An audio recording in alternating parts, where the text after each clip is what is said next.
My wife's affair was the best thing that ever happened to me. About 2 years ago, my wife started having an affair. We were in our late 20s and had been together for 7 years, 4 of them with a child. The year that followed I spent on an emotional roller coaster. I was still in love with my wife, blinded by her beauty, and driven by long past memories. I thought we were going to reconcile. I discovered she was still seeing the other man. One day something inside me finally said fuck it, and like someone flipped a switch, I emotionally checked out.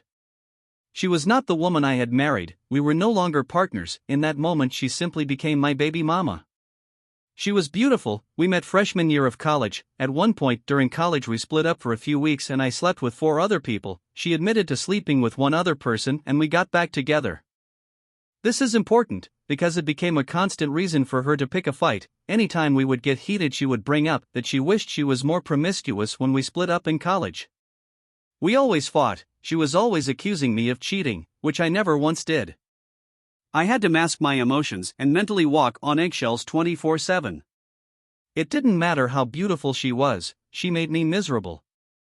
Apparently during a real bad fight she hooked up with some random, bald, middle-aged, NASCAR and wrestling watching, tow truck driver with a kid almost as old as we are, in his truck, at Walmart, out of spite, because he is the complete opposite of who I am. Yes, that was the trashiest sentence ever written. My friends joked that he must have been the smoothest motherfucker ever. I was disgusted, but part of me wanted to make it work, for no other reason than for the child. She refused to see a counselor and I caught them on a date a few months later while I was with my daughter. I was devastated, and told her I wanted a divorce. The day after, I called one of her super hot frenemies whom I have always had a secret crush on, and told her I needed a beer and a friend. We had a few drinks and I told her about what had happened. She told me she was engaged, but she talked a lot of shit about him, but was always intimidated by me. We had a glorious one-night stand. However, the next morning she said she wanted to leave her fiancé and start a relationship. I was not even divorced yet and felt really guilty, as if I was cheating, and we promised to never speak of it again. Although we both agreed it was the perfect one-night stand. The next 16 months I stayed single. It was a time for rediscovering and rebuilding myself. I dedicated myself to my daughter. I started going to the gym regularly and got my abs back. I started reading more instead of watching TV, and got back into some of the passions I had pushed aside, such as art, and I started playing basketball again. Basketball was my identity from childhood through college. I was really good. After college I had played in competitive men's leagues and even ran an annual 3-on-3 streetball tournaments until my wife and I moved in together. This year my New Year's resolution was to usher a new era of my life. I finally told my parents about my divorce. They secretly knew. They hadn't seen my wife in a year. It has been awesome. I have this absolutely perfect pickup line. I don't ever use it in a bar. It is strictly used on the sidewalk, at the gym, in line at the grocery store, out in public when everyone is sober, and women don't expect it. I make eyes, smile, and walk right up to the woman, look her dead in the eye, and say I am sorry to bother you, but you are absolutely beautiful. Is there any way I can buy you lunch sometime?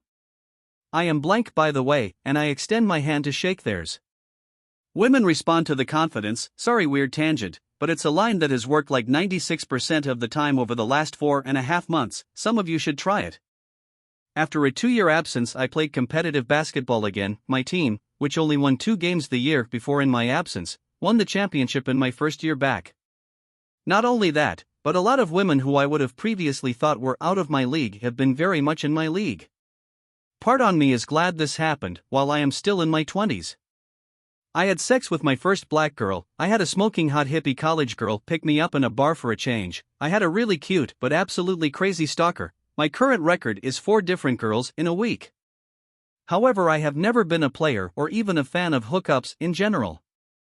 These last 4 months have been really great, but kind of hollow. I want someone I can watch a movie with regularly. I want someone I can expect to see again. I get emotionally attached too quickly and STDs terrify me. I saw someone with chlamydia of the eye once and threw up instantly when they tried talking to me. My good friend who saw it still gives me shit. However, over the last number of months I have only gotten emotionally attached to 3 of the young women I have met. I think it is time to start a real relationship again. I am going to choose this week who I want as a potential partner. My week is as planned. Tomorrow, after I drop my daughter off with my ex, I am taking a very sexy co-ed, not the hippie, from a local college who I met through my work out for drinks and to shoot some pool.